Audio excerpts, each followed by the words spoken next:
Azərbaycan hakimiyyəti elə bir siyasət həyata keçirir ki, ildən ilə ölkədə sosial-iqtisadi vəziyyət ağırlaşa davam edir. Qiymətlər mütəmadi olaraq artır.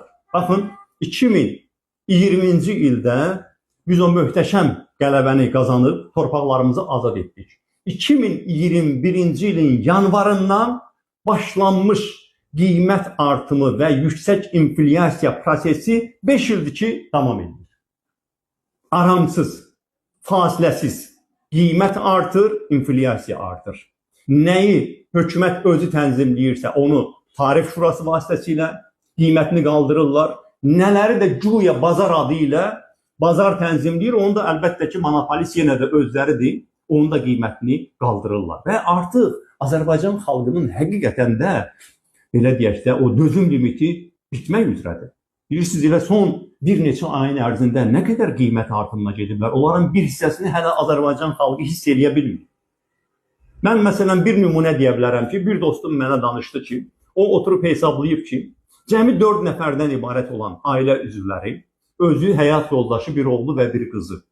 Onlar deməli işə, məktəbə gedib gələn zaman bir ayda artıq 260 manat nəqliyyata, şəhər daxili nəqliyyata pul xərcləyirlər. Nə deməkdir bu? Kommunal xərclər hara gəlib çıxıb? Kommunal xərclər o minimum əmək haqqı deyirlər ha. Onun yarısını artıq elə kommunal xərclər alıb. İnsanlar hələ yeni qiymətləri tam da hiss eləməyiblər. İndi yeni qiymətlər gələcək. Suyun qiyməti, kanalizasiya xidmətlərinin artan qiyməti, istilik enerjisinin artan qiyməti, qazın, elektrik enerjisinin, bütün artan qiymətlər, bunların hamısı qarşıdakı aylarda daha yaxşı adamlar tərəfindən hiss olunacaq. Cərimələr, insanlar artıq maşın sürməyə qorxurlar. Təkcə maşın sürənlər cərimə eləmirlər ki, piyadalar da cərimə edirlər.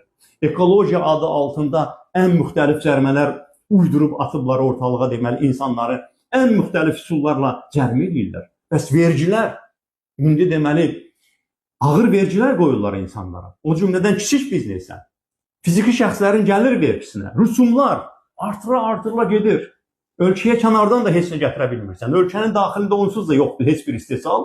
Kənardan nə gəlirsə, dövlət adından sənə şərik olurlar ki, yox, bu qədər əgər malın qiymətidirsə, bu qədər də bizə verməlisən. Və bütün bunların hamısı dövrəni qapadır. Necə dolansın bu insanlar?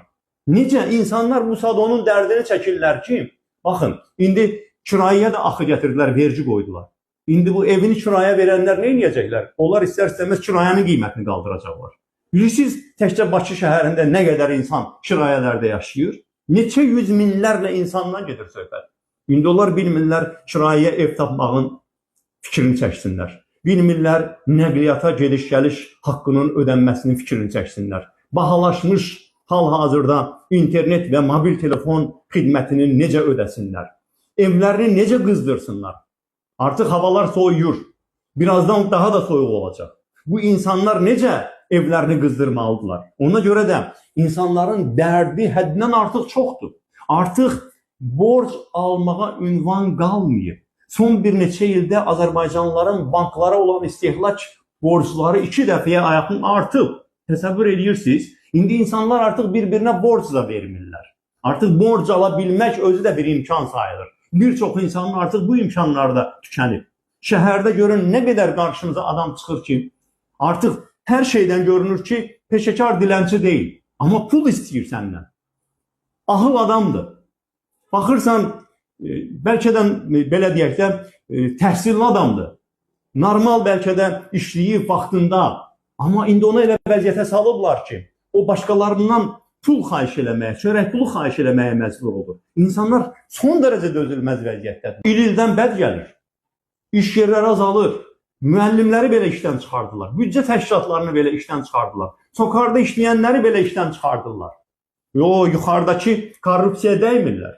Yuxarıdakı korrupsiya və israf əvvəlki qaydada davam edir. Amma sıravi işçiləri işdən çıxardılar. O minimal əmək haqqını işləyən insanları işdən çıxardırlar. İşsizlər ordusu artır. Yaşlı insanlara pensiya vermirlər. İnsanların xeyrisi gedib pensiya çata bilmir. Sosial şəbəkələrə baxın, ürək ağrıyır. Hər yerdə müalicə üçün pul istəyən valideynlər, Baxmaq olmur bu insanların vəziyyətinə. Bəs bizim dövlətimiz yoxdur. Bəs bu dövləti biz nə üçün qurmuşuq? Bax, həmin o həyat uğrunda övladının, ağır xəstə ailə üzvünün yaşaması uğrunda mübarizə aparan insanlara nəyə görə dövləti sahib çıxmır? Mən dəfələrlə demişəm. Xüsusilə bu xərçəng xəstəlikləri ilə bağlı Azərbaycan hakimiyyətinin yanaşması qəddarlıqdır. Bir mənalı şəkildə qəddarlıqdır. 60-70 min nəfər ildən ildə sayı artır.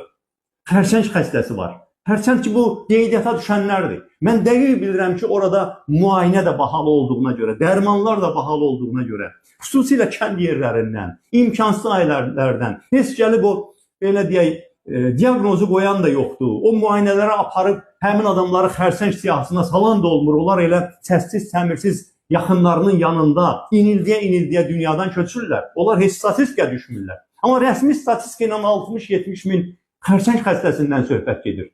Axı siz bilirsiniz, siz hökumətsiniz, siz bilirsiniz ki, o xərçəng xəstəliyi bir ailəyə hansı məşəqqətə başa gəlir. Nəyə görə bu dövlət bütün dünyanın onlarla ölkəsinə yardım edə bilir, öz vətəndaşına yardım eləməsin? Biz xərçəng xəstələrindən sığortaya daxil edilməsini, tibbi sığortaya daxil edilməsini tələb edirdik. Bunlar nə elədilər? Tibbi sığortanı 500 milyon manat kəsdilər. 500 milyon manat. Nə deməkdir bu? İşi olmayan adamlar sığortadan məhrum olacaqmış. İş hardan olsun? Ölkədə əhalisinin əmək qabiliyyətli hissəsinin yarıdan artığının rəsmi işi yoxdur. Onda siz o şəraiti yaratmışsınız. İnsanların çoxsu müqaviləsiz, əmək müqaviləsi olmadan, sosial müavinət ödəmədən, deməli, sosial müdafiə fonduna pul ödəmədən işləyirlər. Onlar rəsmi işsiz kimi gedirlər. Deməli, bu insanların bu şəkildə də haqqına girirsiniz. Onları bugün siz tibbi sığortadan məhrum edirsiniz, sabah da pensiyadan məhrum edəcəksiniz. Bu insanlar bəs bu millətin övladları deyil. Bəs bu dövlət o insanlar üçün qurulmur.